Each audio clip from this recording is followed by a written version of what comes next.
Hey guys, tonight we're stepping back into the flickering gaslight of the Victorian era, a time when the world was speeding up, but ironically, many folks just wanted to slow down enough to catch some Zs. Imagine yourself bundled in scratchy woolens, perhaps peering out a frosty window at a smog-choked London street, the clatter of a passing hansom cab echoing in the distance. The air, thick with coal smoke and horse dander, certainly wasn't doing anyone's lungs or sleep any favors. You'd probably be suffering from a persistent cough, a perpetual chill, and a general sense of being utterly worn out. And if you think your modern-day stress keeps you up at night, just wait until you hear about the peculiar anxieties of the Victorians. You'd be surprised how many things, from tight corsets to terrifying ghost stories, could contribute to a restless night. Honestly, you probably wouldn't survive a single week of Victorian insomnia.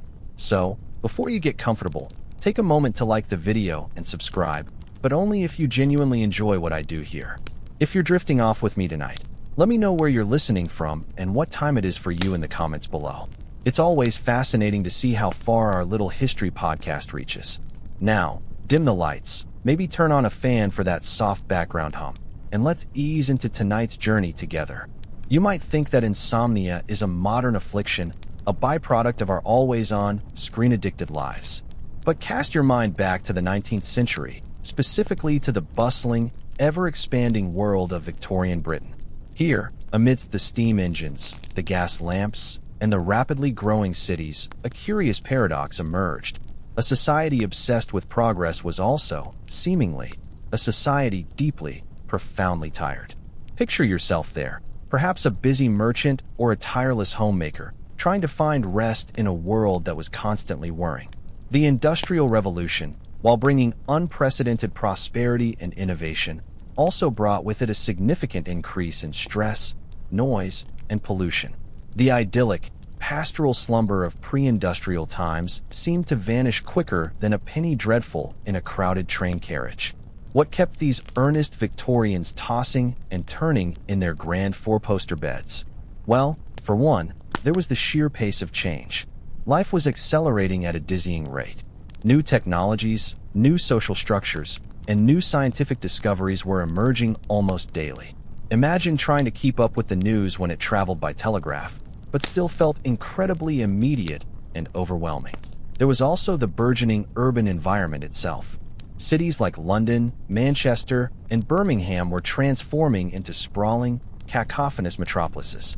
The constant rumble of horse-drawn carriages, the shouts of street vendors, the clanging of factory machinery, all conspired to create an auditory assault that made deep, restorative sleep a precious commodity. You might try to block it out with a pillow over your head, but the noise seemed to seep into every crevice of your grand, often drafty, Victorian home. And then there were the societal anxieties. The Victorians, for all their outward stoicism and propriety, were a remarkably anxious bunch. Concerns about poverty, crime, disease, and the ever-present fear of social decline weighed heavily on the minds of many. The strict moral codes and rigid class structure meant that maintaining appearances and adhering to societal expectations was a constant, exhausting endeavor. Imagine the pressure of always having to present a perfectly composed front, even when your mind was racing with worries about your reputation or your family's future. This relentless mental churn, a sort of internal hamster wheel, was a major culprit in the epidemic of sleeplessness. Historians still argue whether the perceived increase in insomnia was a genuine epidemiological phenomenon or simply a growing awareness and medicalization of a common human experience. Regardless, the Victorians certainly felt sleepless. Another fascinating, if slightly grim, factor was the omnipresent threat of disease. Tuberculosis, cholera, diphtheria, these were not distant threats, but ever-present dangers that could strike down family members without warning. The sheer unpredictability of life and the lack of effective medical interventions for many ailments meant that anxiety was a constant companion, especially at night, when the world grew quiet and your thoughts became your loudest companions.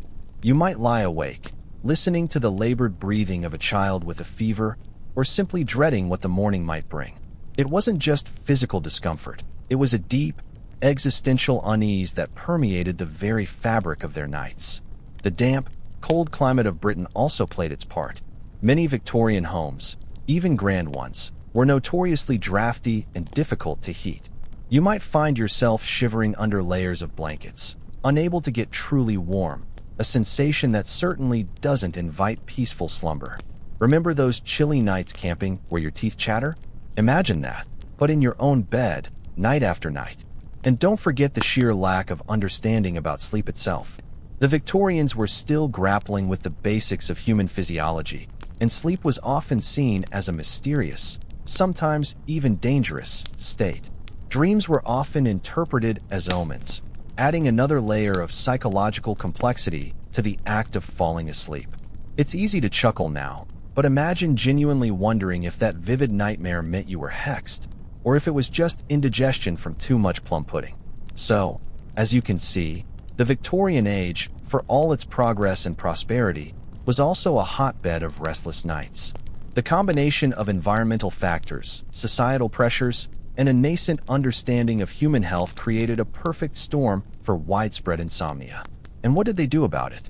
Well, that's where our journey gets really interesting, as you'll discover the truly unique, and often quite questionable, methods they employed to woo the elusive embrace of Morpheus. With sleep proving such a fickle friend, the Victorians, ever resourceful, turned to what they hoped would be their salvation: patent medicines. These weren't your grandmother's meticulously prescribed elixirs. Oh no.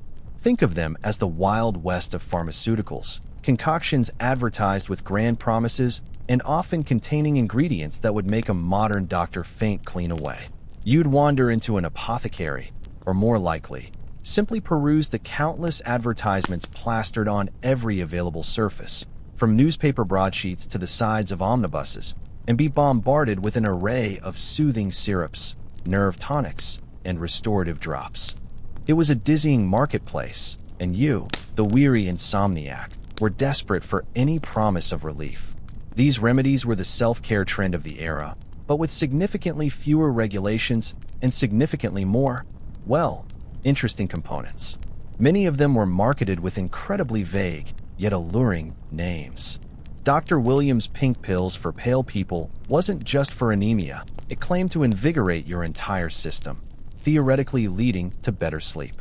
Then there were the more direct approaches. Mrs. Winslow's soothing syrup, a household name for parents desperate to quiet fretful children, often contained morphine.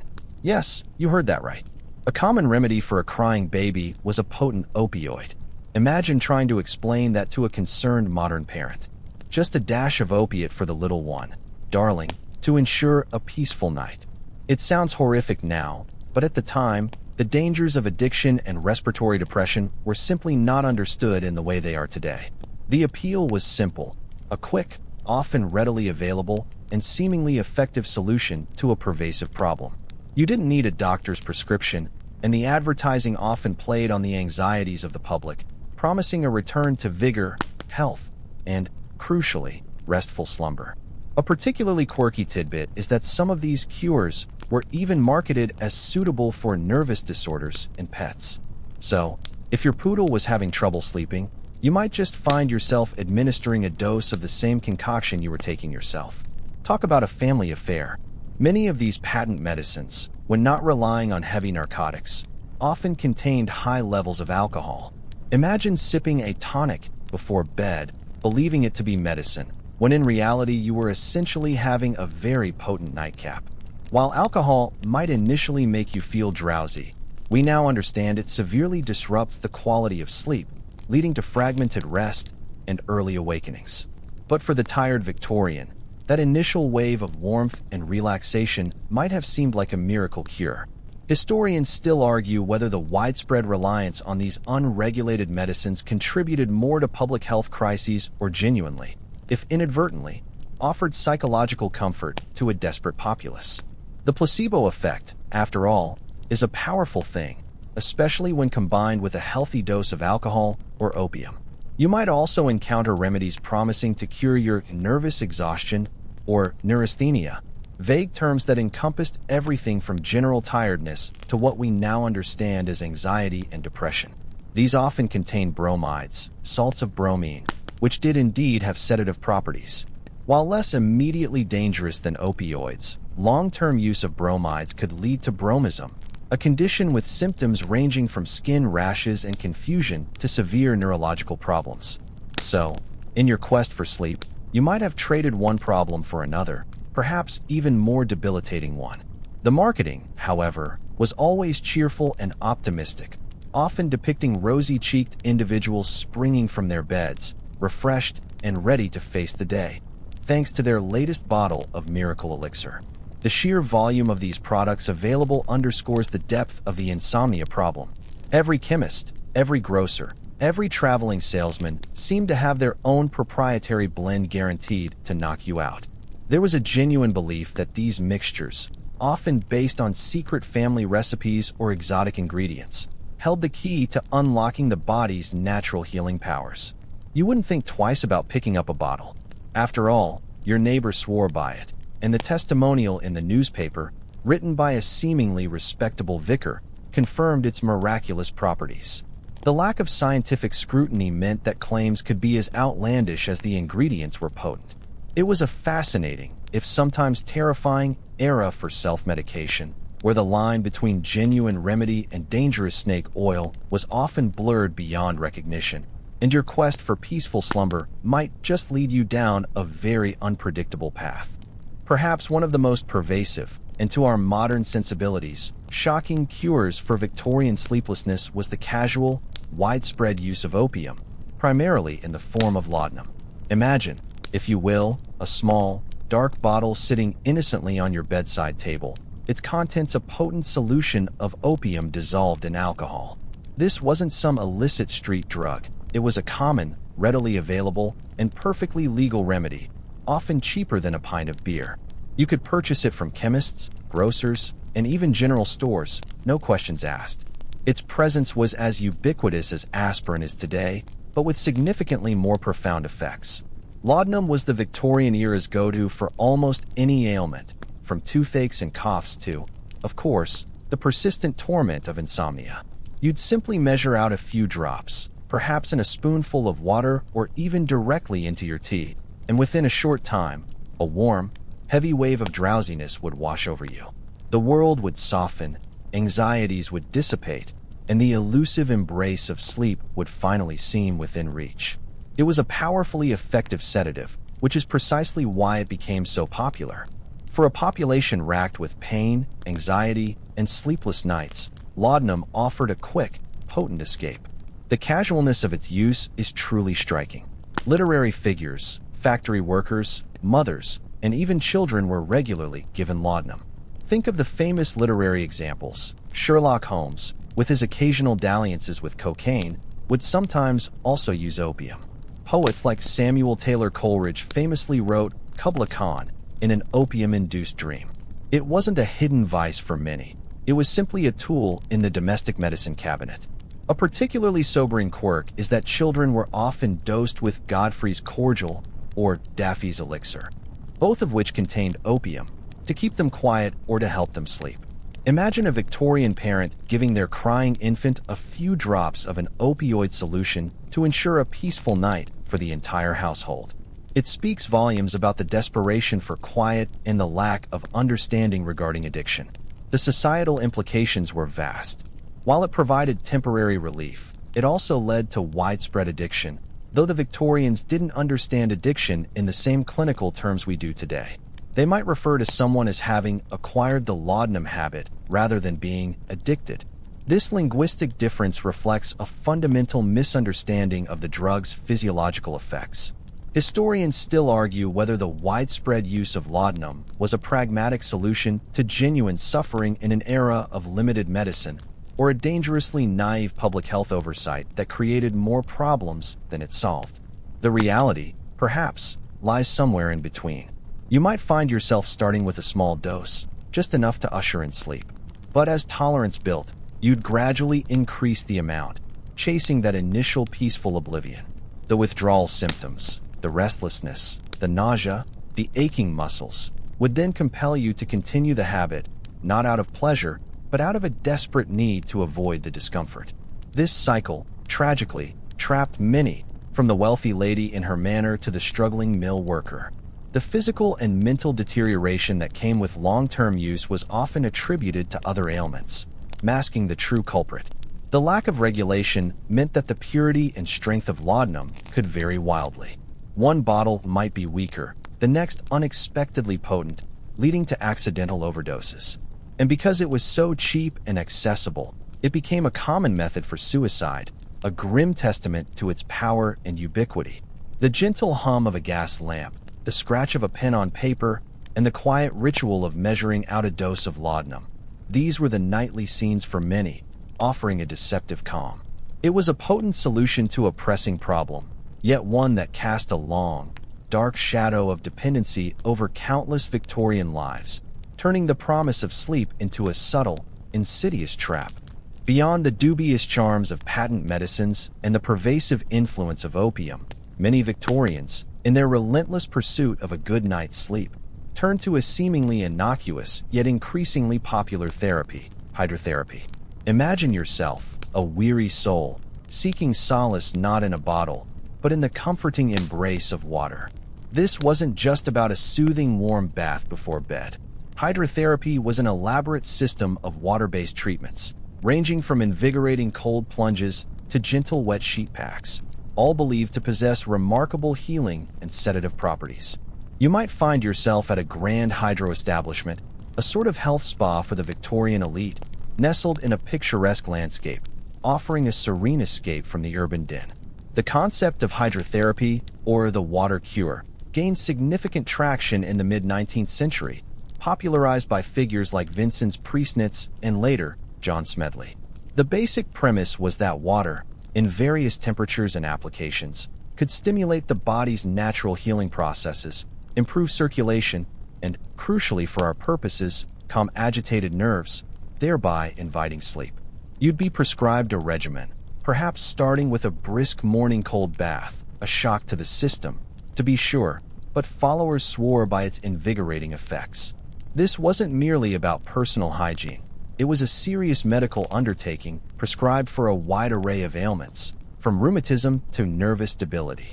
One of the more popular and, for the insomniac, potentially soothing treatments was the wet sheet pack. Picture yourself wrapped snugly in a cold, wet sheet, then covered with layers of dry blankets. Initially, the cold might make you gasp, but as your body heat warmed the sheet, it would create a steamy, cocoon-like environment. The theory was that this induced a gentle perspiration, drawing out toxins and promoting relaxation. You'd lie there, warm and somewhat constricted, the silence broken only by your own breath, feeling a profound sense of calm gradually settle over you. It sounds rather like being swaddled as a baby, doesn't it? Perhaps the gentle pressure and warmth offered a primitive sense of security that helped lull restless minds. A particularly quirky tidbit is that some hydro establishments would incorporate elaborate water features and fountains within their grounds, believing the gentle sound of flowing water further enhanced the calming atmosphere. It was a sensory experience designed to lull you into a state of tranquility. Beyond the pack, there were sitz baths, spinal douches, and even full immersion baths at varying temperatures, each designed to elicit a specific physiological response. The emphasis was on regularity and consistency. You wouldn't just take one bath.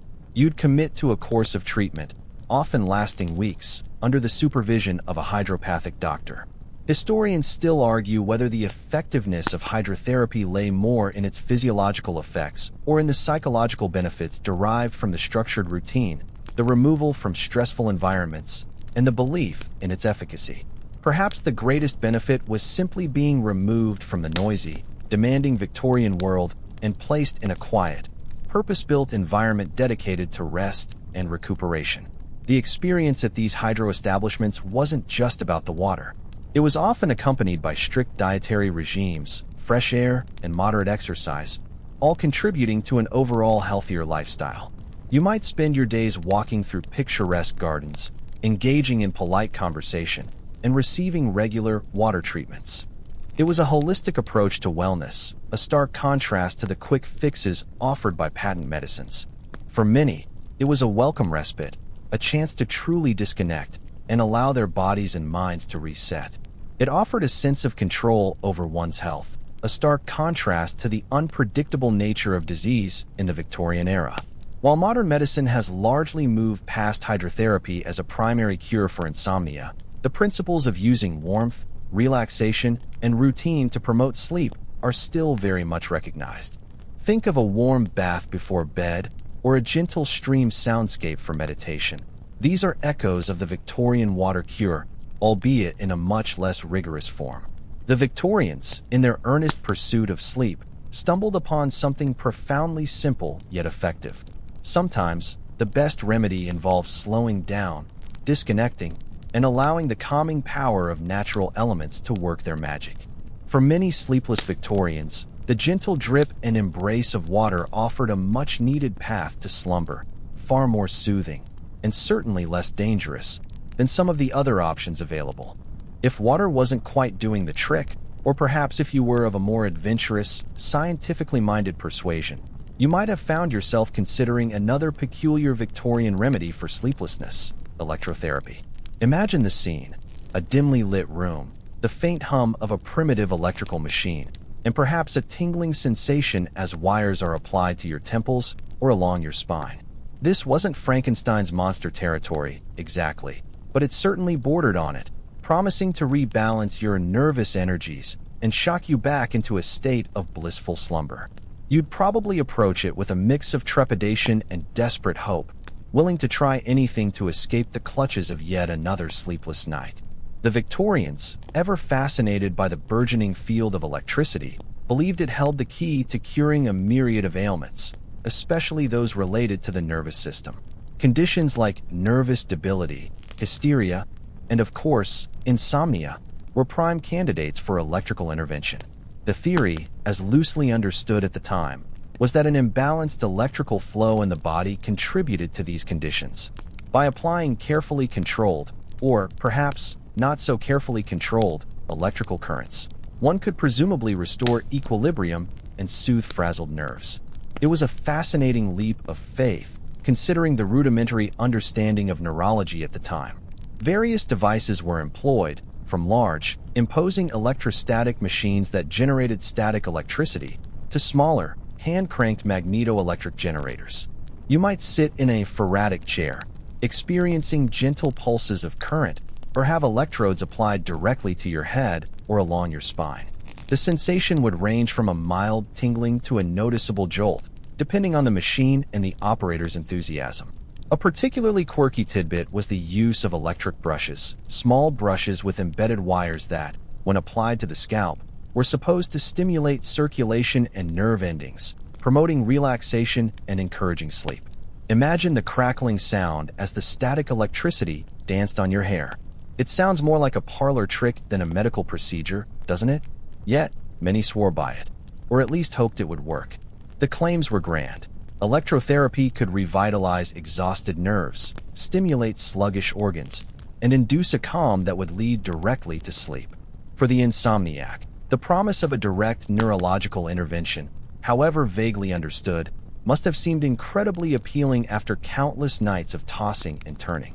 Historians still argue whether the perceived benefits of electrotherapy were due to genuine, albeit poorly understood, physiological effects, such as mild muscle relaxation or pain relief, or primarily a powerful placebo effect combined with the novelty and ritual of the treatment itself.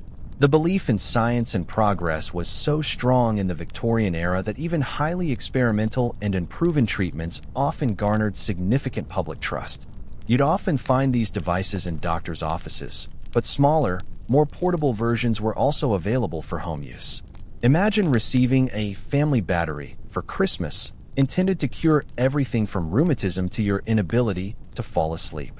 These home devices were often even more rudimentary, relying on the user's guesswork to administer the correct dose of electricity.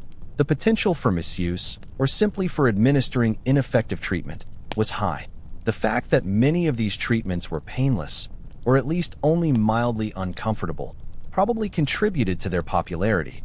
They seemed less invasive than surgery or some of the more drastic chemical remedies.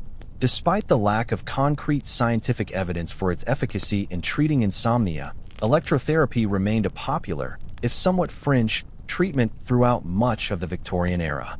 It speaks to the desperate measures people would take to find relief from sleeplessness and their eager embrace of new, seemingly scientific advancements.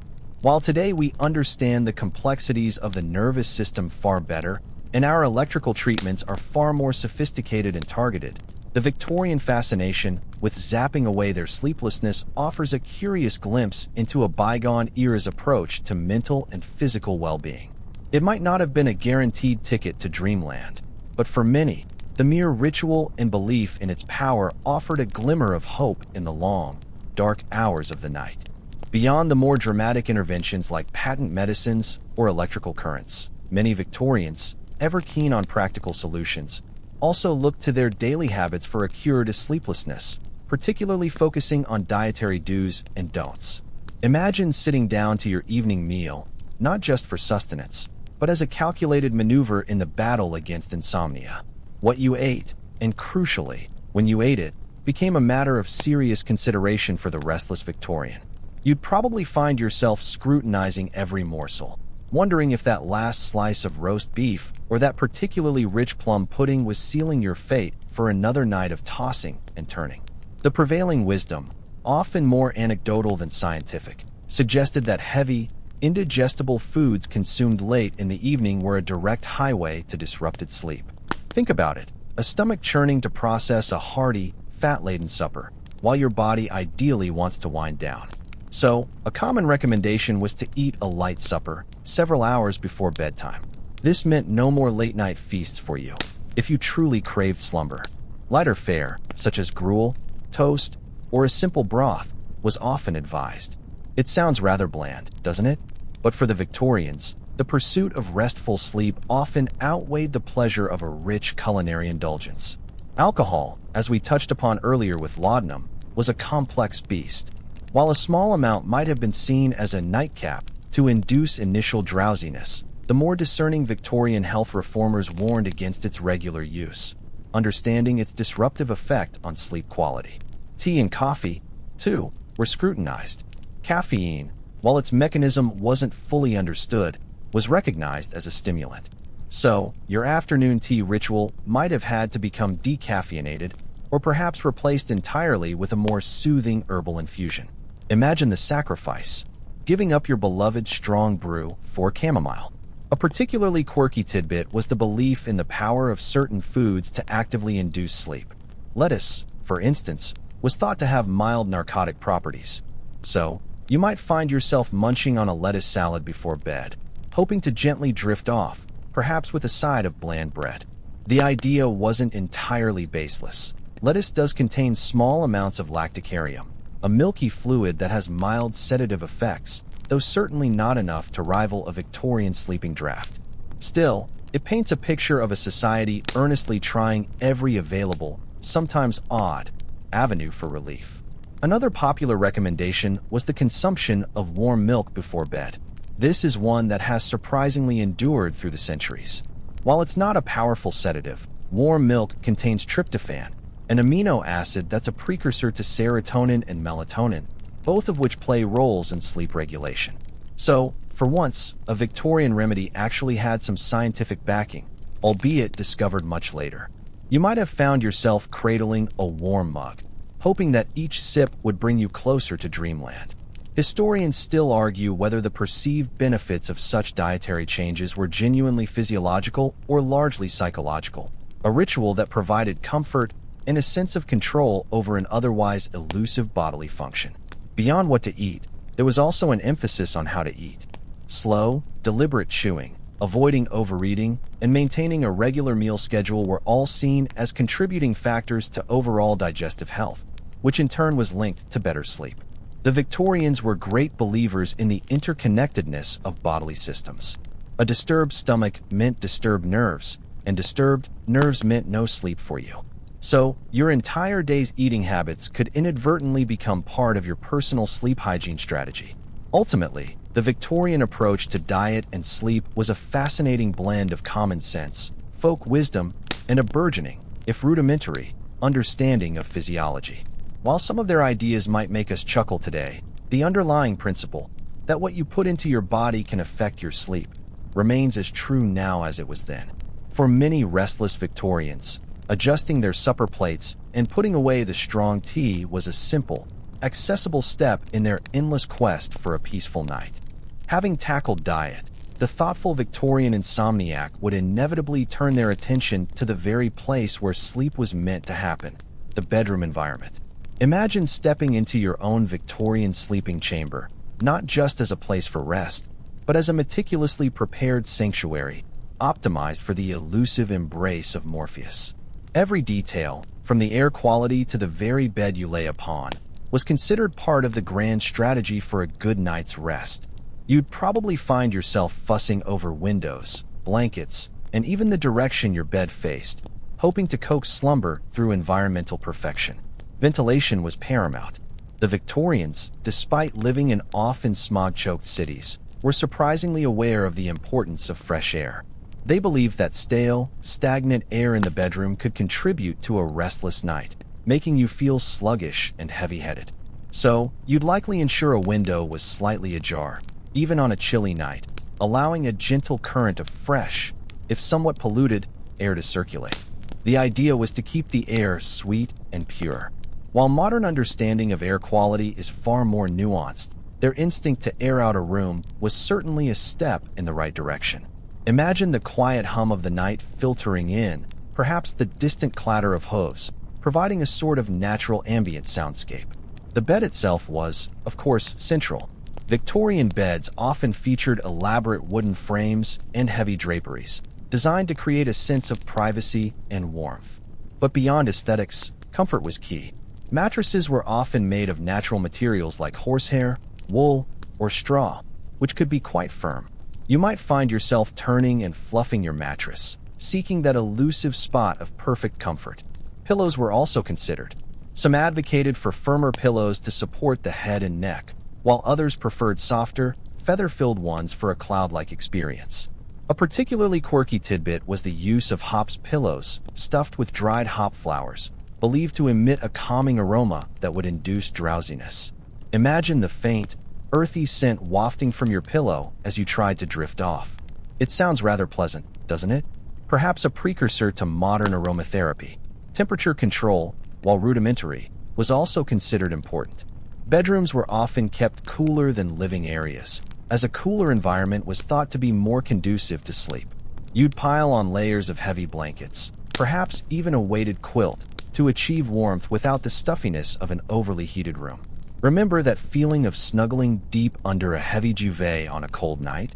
That's the sensation they aimed for. Historians still argue whether the perceived benefits of specific bedroom setups were truly physiological or simply reinforced a sense of ritual and control over the sleep environment, offering psychological comfort. Beyond the physical setup, the atmosphere of the bedroom was crucial. It was meant to be a quiet, calming space, free from undue stimulation. This meant no bright lights, no loud conversations, and certainly no work to be done in bed. The bedroom was for sleep and, well, other restful activities. This dedication to separating the sleep space from the waking world was remarkably prescient, anticipating modern sleep hygiene recommendations. You'd carefully draw the heavy curtains to block out the streetlights, if your street even had them, and ensure minimal light pollution, allowing your body to recognize the transition from day to night. Even the color scheme of the bedroom might be chosen with sleep in mind. Muted, calming tones were often preferred over vibrant, stimulating colors, contributing to an overall sense of tranquility. The idea was to create a visual environment that whispered sleep rather than shouted wake up. For the sleepless Victorian, every element of their bedroom, from the thickness of the curtains to the softness of the mattress, was a potential lever in their ongoing battle against the night. It was a testament to their unwavering belief that the right environment could, and would, usher in the restful slumber they so desperately craved. Beyond the quiet sanctuary of the bedroom, another crucial element in the Victorian quest for sleep was exercise and exhaustion. Imagine a crisp Victorian morning. Perhaps you're a gentleman embarking on a brisk constitutional walk, or a lady engaged in a gentle session of calisthenics. The prevailing belief was simple: a tired body leads to a tired mind, and a tired mind, ideally, leads to a peaceful sleep. You'd be encouraged to engage in moderate physical activity during the day, not necessarily to build bulging muscles, but to achieve a healthy level of fatigue that would naturally invite slumber. For the working classes, of course, physical exhaustion was often a daily reality, but not necessarily a guarantee of good sleep. A factory worker, after a grueling 12-hour shift in deafening noise and oppressive heat, might return to a cramped, unsanitary home, their body aching, their mind still racing from the day's demands. For them, sleep wasn't an invited guest, but a desperate necessity, often elusive due to discomfort or continued anxiety. But for the middle and upper classes, who often led more sedentary lives, deliberate exercise became a prescribed remedy for nervous complaints and sleepless nights. Think of the popularity of walking as a form of exercise. A brisk walk through a park or along a quiet country lane was often recommended to clear the head and tire the body. You might see groups of ladies with their parasols, taking their daily promenade, or gentlemen striding purposefully through the city streets. It wasn't just about the physical exertion, it was also about exposure to fresh air, even if fresh was a relative term in industrial cities, and a change of scenery, believed to calm the mind. A particularly quirky tidbit was the notion that engaging in useful physical labor, even for the leisured classes, could promote better sleep. This might involve gardening, chopping wood, or even vigorous housework, all seen as wholesome activities that grounded the individual and prepared them for rest. Imagine the lady of the house, after a strenuous afternoon of arranging flowers, collapsing into bed with a satisfied sigh. Then there were more structured forms of exercise. Gymnastics, for example, was gaining popularity, especially in educational institutions and for gentlemen's clubs. These weren't the elaborate routines of modern gymnastics, but rather a series of exercises designed to strengthen the body and improve posture. You might find yourself attempting a series of stretches or light calisthenics in your drawing room, following a guide from a popular health manual. The idea was to gently exhaust the muscles without overstimulating the nervous system. Historians still argue whether the physical benefits of Victorian exercise regimes were always the primary factor in improving sleep, or if the disciplined routine and sense of accomplishment contributed more to psychological well-being, which in turn fostered better rest. Team sports, while not as widely organized as they are today, also played a role for some. Cricket, rowing, and cycling, once bicycles became more common, offered opportunities for more vigorous physical activity.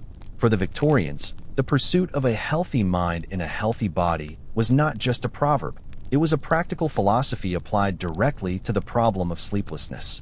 The idea was that if your body was sufficiently tired from wholesome activity, your mind would naturally follow suit, leading to an easy descent into slumber. However, there was also a fine line. Overexertion, especially late in the day, was considered counterproductive. A strenuous activity too close to bedtime could overstimulate the system, making it harder to wind down.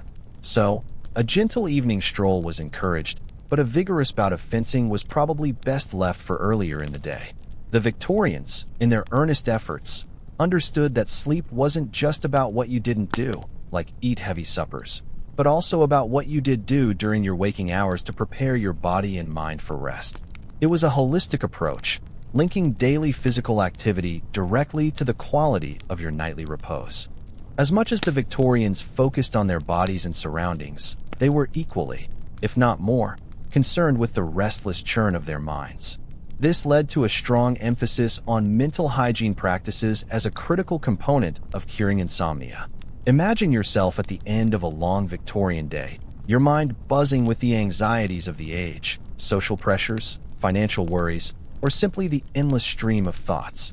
You wouldn't just expect sleep to arrive. You'd actively try to quiet the mental clamor, preparing your brain for its nightly retreat. You'd probably engage in a ritual of winding down, consciously shifting your focus from the external world to an inner state of calm. The concept of nervous overstimulation was widely discussed.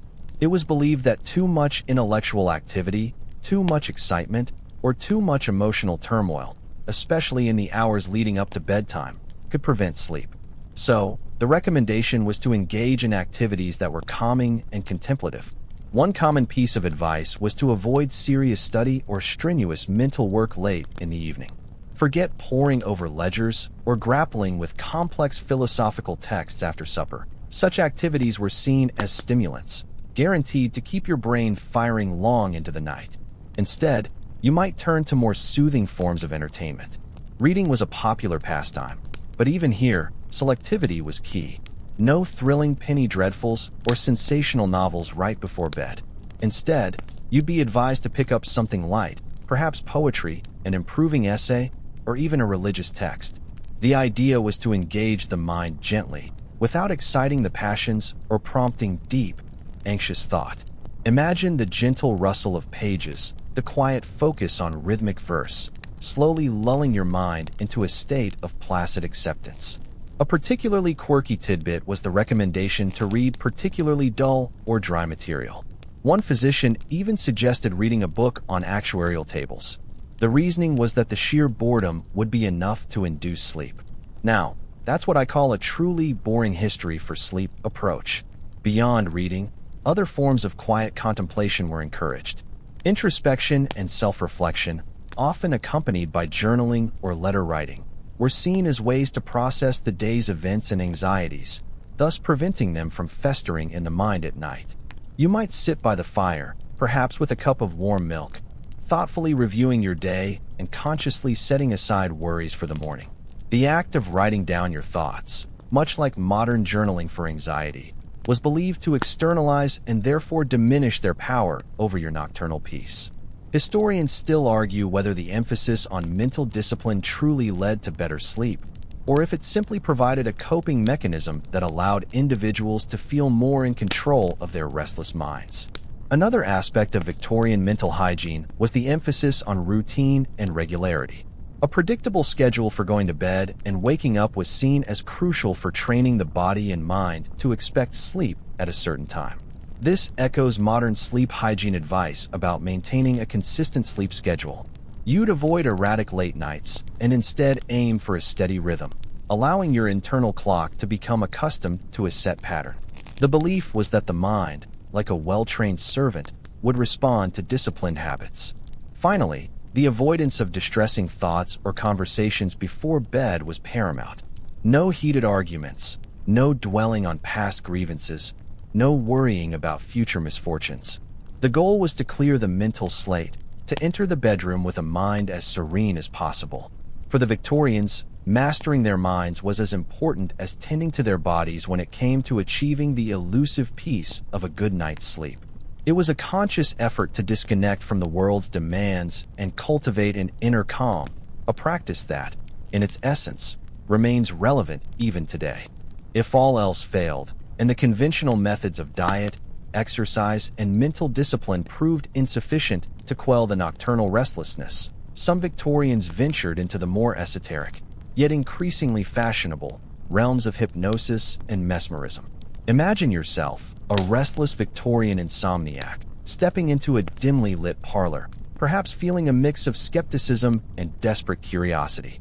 You'd be told to relax, to focus on a swinging pocket watch or a fixed point, as a mesmerist or hypnotist attempted to guide your mind into a trance-like state, a gateway to peaceful slumber. This wasn't merely a parlor trick for entertainment. For many, it was a genuine attempt at therapeutic intervention. Mesmerism, named after the Austrian physician Franz Mesmer, gained popularity in the late 18th and early 19th centuries, evolving into what we now recognize as early forms of hypnosis. The theory, as loosely understood then, involved the manipulation of animal magnetism, a universal fluid or energy thought to flow through the body. An imbalance in this fluid was believed to cause illness, including nervous disorders and insomnia.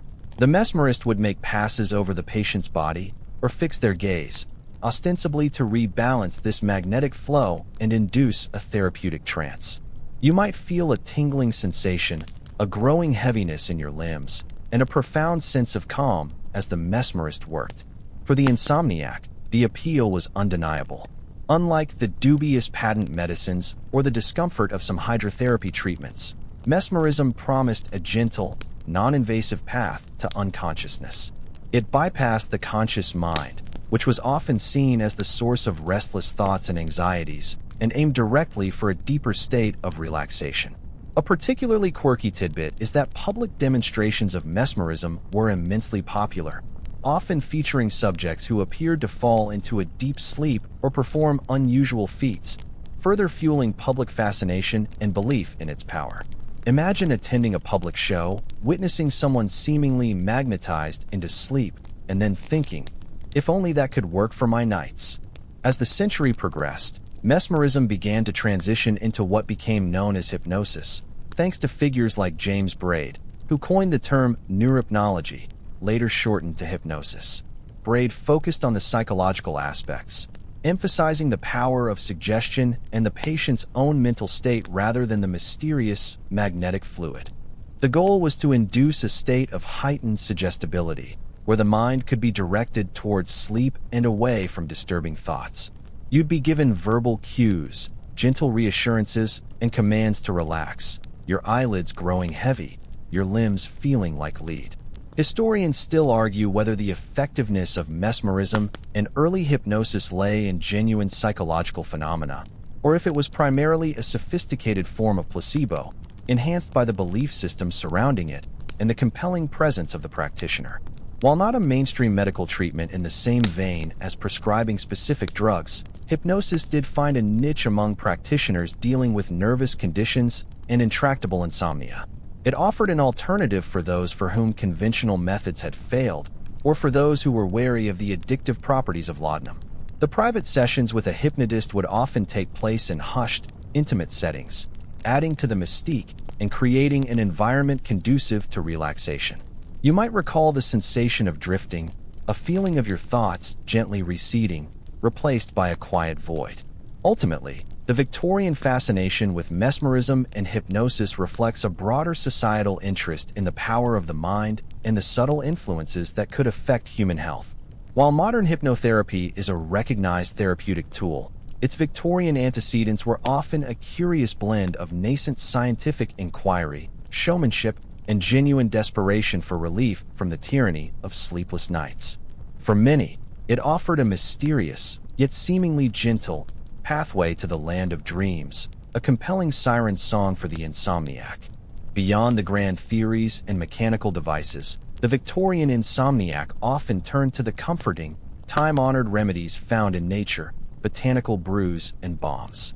Imagine the soothing aroma of dried herbs simmering gently on a stove, or the subtle scent of lavender emanating from a sachet placed beneath your pillow. This was the quiet, often domestic, side of sleep therapy, relying on the calming properties of plants that had been used for centuries, often passed down through generations. You'd probably find yourself consulting a household remedies book, or perhaps your local apothecary, for the perfect blend of natural ingredients to usher in slumber. Many common plants were believed to possess sedative or nervine properties, helping to calm the nervous system and induce relaxation. Valerian root was a prominent player in this botanical arsenal, known for its distinct, somewhat earthy aroma, which some describe as resembling dirty socks, though for a good night's sleep, perhaps you wouldn't mind. Valerian was widely used for anxiety and insomnia. It was often prepared as a tea or a tincture. You'd sip the warm, slightly bitter brew before bed, hoping its reputed calming effects would gently ease you into sleep. While modern science has since confirmed valerian's mild sedative properties, it's a far cry from a powerful sleeping pill, yet for many Victorians, its ritualistic use offered profound psychological comfort. Another popular choice was hops. Yes, the very same hops used to brew beer. Hops contain compounds with sedative effects, and they were frequently used in the form of hops pillows. Picture a small sachet or pillowcase filled with dried hop flowers, placed directly near your head. The gentle, slightly earthy fragrance was believed to be deeply relaxing and soporific. You might even find a hops pillow prescribed by a physician or proudly displayed in a general store as a natural sleep aid. A particularly quirky tidbit is that some households would even line their children's mattresses with hops to help them sleep, a testament to the pervasive belief in its calming influence. It sounds like a rather delightful, natural way to scent your bed, doesn't it? Beyond these well-known botanicals, a plethora of other herbs found their way into Victorian sleep remedies. Chamomile, still a popular calming tea today, was often brewed for its gentle sedative properties. Lemon balm, with its fresh, citrusy scent, was also used to alleviate anxiety and promote rest. Even simpler infusions like peppermint or lavender were steeped and consumed, or their essential oils diffused, to create a tranquil atmosphere conducive to sleep. You might have a small, beautifully illustrated book detailing the medicinal properties of various plants, becoming your own amateur herbalist in the pursuit of peace. These botanical remedies appealed to a segment of the population that might have been wary of the more potent and potentially dangerous patent medicines, or simply preferred a more natural approach. They were generally considered safer, milder, and often more affordable. Historians still argue whether the efficacy of these herbal remedies was primarily due to their actual biochemical properties, or largely to the powerful placebo effect and the comforting ritual of their preparation and consumption. The warmth of a calming tea, the pleasant aroma of a hop's pillow, these sensory experiences themselves could be deeply relaxing. The growth of botanical gardens and the increased knowledge of exotic plants also led to experimentation with foreign remedies, though often with less understanding of their true properties or potential side effects. Still, the core reliance remained on familiar, often homegrown, herbs. For the sleepless Victorian, the garden and the apothecary offered a natural, gentle pathway to the land of dreams, a comforting alternative in an age of rapid industrialization and often harsh medical practices. It was a quieter, perhaps more hopeful, attempt to harness nature's benevolence for the elusive gift of sleep. When chronic insomnia became particularly severe, intractable, and perhaps accompanied by other nervous conditions, the Victorian sufferer might find themselves facing a more drastic and often isolating solution: admission to asylums and sanatoriums. Imagine the hushed, imposing gates of such an institution, perhaps nestled in the quiet countryside, promising respite from the pressures of the world, but also representing a significant removal from family and normal life.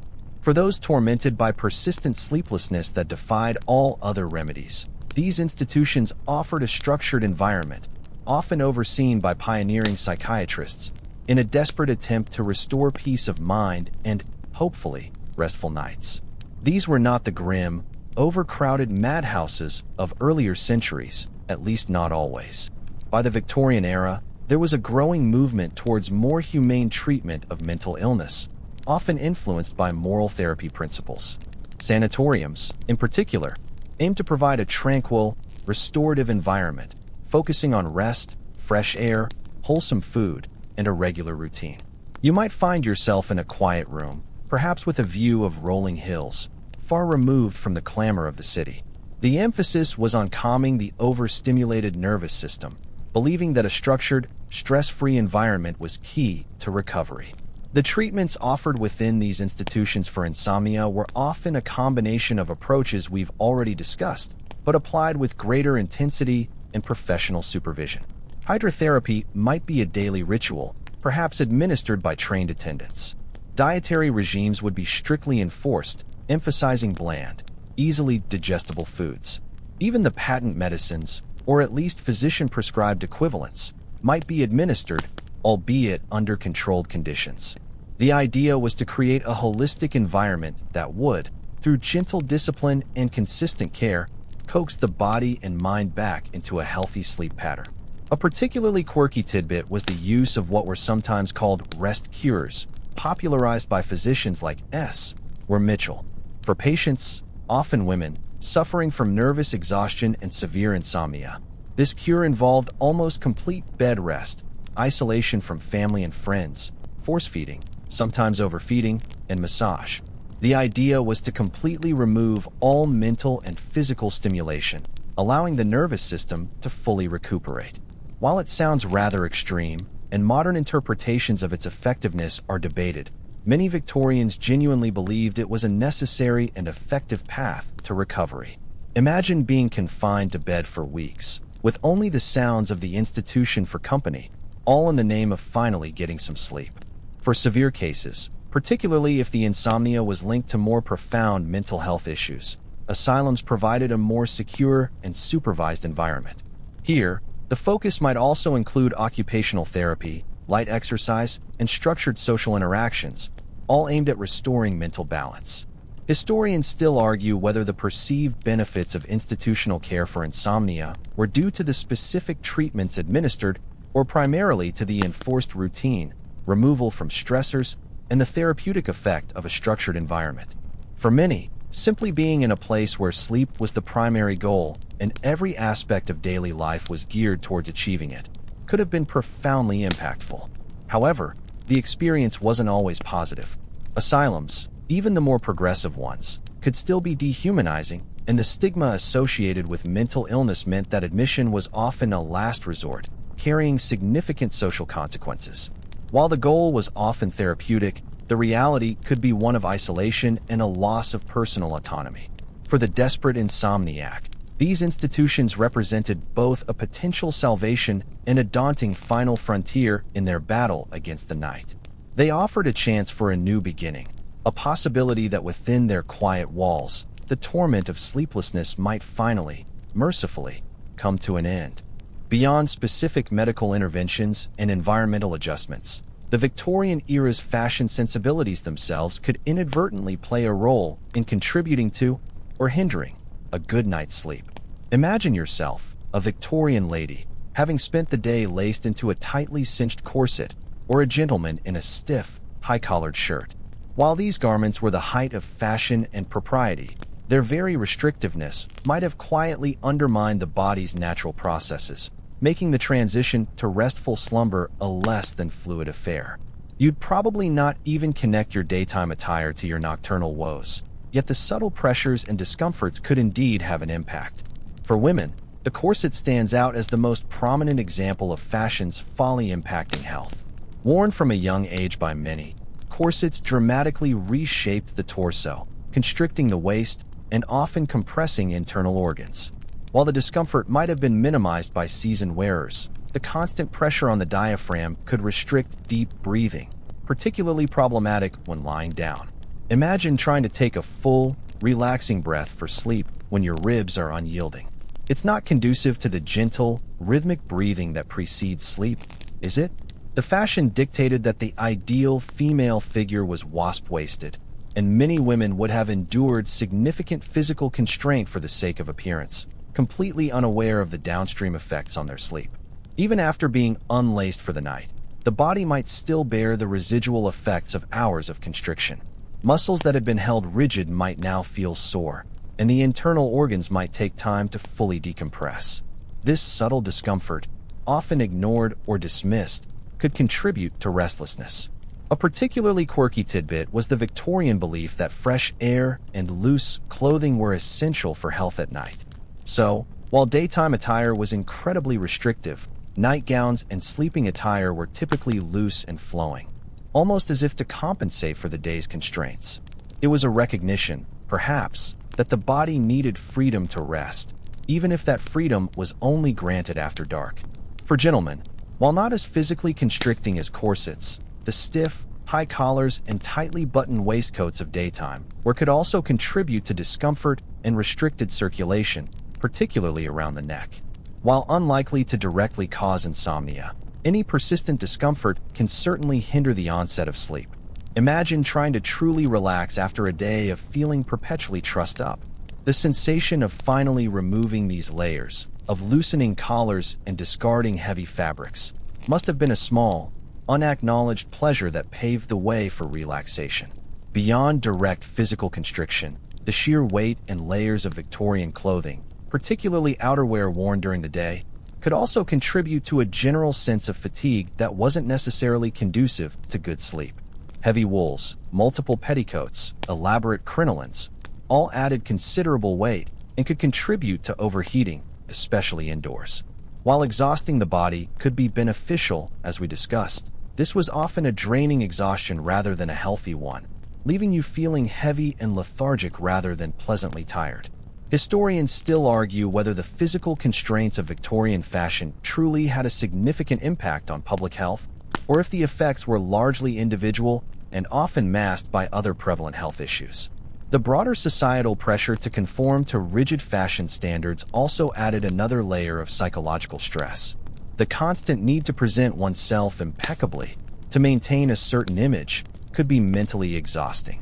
This mental strain, while not directly tied to a corset string, certainly played into the overall anxiety levels of the era, which we know contributed to widespread sleeplessness. So, in their earnest pursuit of elegance and propriety, the Victorians often wore garments that, ironically, might have subtly undermined their ability to find the restful slumber they so desperately craved. The mere act of shedding these fashionable burdens at the end of the day must have been a small, yet significant, step towards nightly peace. Beyond the physical constraints of fashion, the Victorian world was rapidly changing in another crucial way, impacting sleep more profoundly than corsets: the advent and spread of light and darkness regimes. Imagine your great-great-grandparents living in a world slowly being illuminated by artificial light. This wasn't just about gas lamps in the streets. It was about the increasing ability to defy the natural rhythm of day and night within homes and workplaces. The subtle, yet powerful, influence of light on our internal clocks was only dimly understood then, but its impact on Victorian sleeplessness was undeniable. You'd probably find yourself lingering under a bright gas lamp much later than your ancestors would have, unknowingly disrupting your body's natural cues for sleep. For millennia, human existence was dictated by the rising and setting of the sun. Even with candles and oil lamps, significant illumination after dark was expensive and limited.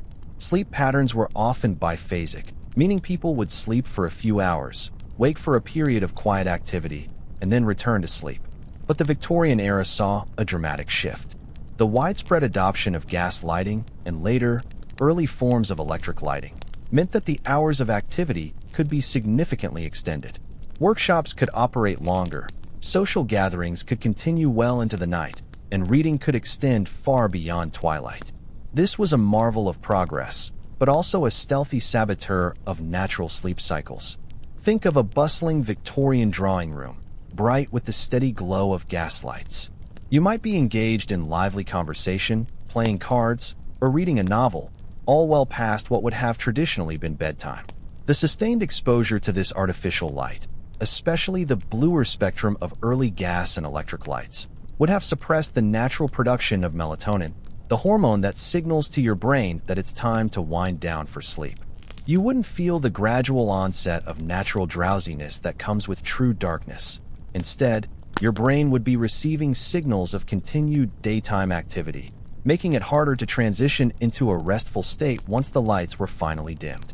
A particularly quirky tidbit was the fascination with the idea of night air.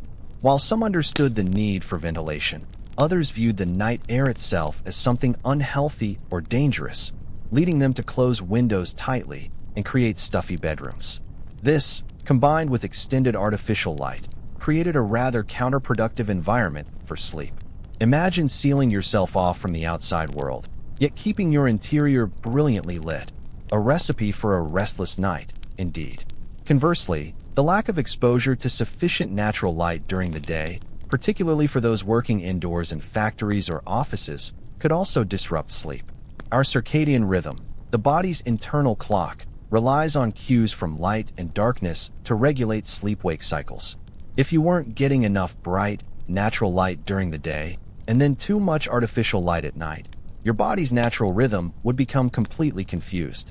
Historians still argue whether the increased use of artificial light was the single most significant environmental factor contributing to the rise of insomnia in the Victorian era, or merely one of many contributing elements. The Victorians were pioneers of a 24/7 world, even if they didn't have the phrase for it. The gas lamps and nascent electrical grids allowed for unprecedented productivity and social engagement after dark, blurring the lines between active day and restful night. This constant stimulation, combined with the physiological impact of light exposure, profoundly altered human sleep patterns. For the weary Victorian, navigating this new, artificially illuminated world meant finding new strategies to trick their bodies into believing it was truly time for sleep, a challenge we still grapple with in our even more brightly lit modern age.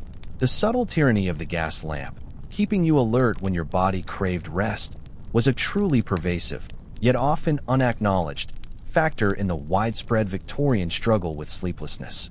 So, after exploring the surprising array of Victorian insomnia cures, From the casual use of opium to electric shocks, the question remains, what was the legacy of sleep science from this earnest, often misguided, era? Imagine yourself, a modern sleep researcher, looking back at the quaint, sometimes alarming, practices of the 19th century.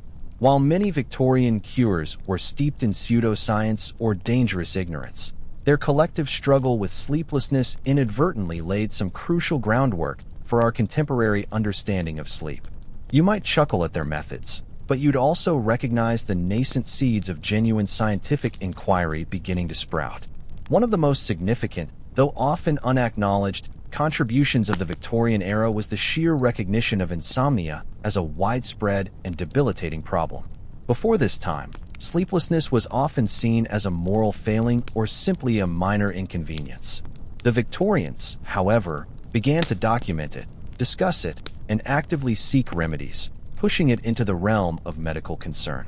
This public discourse and the sheer volume of cures marketed, however questionable, highlighted that millions were suffering, thus implicitly validating the need for deeper understanding. You can almost hear the collective sigh of relief from countless weary souls. It's not just me. The emphasis on routine and environment that we discussed, the quiet, dark bedroom, the consistent bedtime, the avoidance of late-night stimulation, these were remarkably prescient. While their reasons might have been rooted in vague notions of nervous overstimulation rather than precise neurobiology, the practices themselves align remarkably well with modern sleep hygiene recommendations. Think of how often your doctor tells you to avoid screens before bed or to keep your bedroom cool and dark. These are echoes of Victorian wisdom, albeit refined by centuries of scientific discovery. A particularly quirky tidbit is that early sleep researchers, though not explicitly calling themselves such, often relied on detailed patient diaries of sleep patterns and perceived disturbances, which, while subjective, provided invaluable qualitative data for future study. It was a pioneering form of self-tracking long before fitness wearables. Moreover, the Victorian fascination with the nervous system, however rudimentary their understanding, pushed the boundaries of medical inquiry. While electrotherapy was often ineffective, it represented an early, if clumsy, attempt to understand and manipulate the brain's activity. The very concept of nervous exhaustion, or neurasthenia, spurred doctors to consider the mind's profound influence on physical health, paving the way for later psychological and psychiatric approaches to sleep disorders. Historians still argue whether the Victorians' enthusiastic, sometimes reckless, experimentation with drugs like bromides and opiates slowed down or accelerated the development of truly effective sleep aids by either masking the problem or providing a platform for empirical observation. The rise of public health movements also had an indirect impact. As awareness grew about the effects of pollution, poor sanitation, and overwork, the broader understanding of societal factors impacting health naturally extended to sleep. While their solutions were often imperfect, the Victorians identified many of the environmental stressors, noise, urban congestion, artificial light, that continue to plague our sleep today. They were, in many ways, the first to truly grapple with the sleep consequences of an industrialized, modern world. So, while you wouldn't want to try many of these Victorian insomnia cures yourself, their collective experience and earnest attempts laid essential groundwork. They highlighted the prevalence of the problem, stumbled upon some surprisingly effective behavioral strategies, and spurred a nascent scientific curiosity into the mysteries of the sleeping brain. The legacy of Victorian sleep science isn't in its specific cures, but in its recognition of the problem and its initial, halting steps towards understanding the intricate dance between our waking lives and our elusive, much-desired slumber. And so, as the gas lamps of the Victorian era slowly begin to dim, and the distant rumble of the hansom cabs fades into the quiet of the night, we too can let our thoughts drift. The quest for sleep, as you've heard, is a timeless human endeavor, fraught with peculiar remedies and earnest attempts.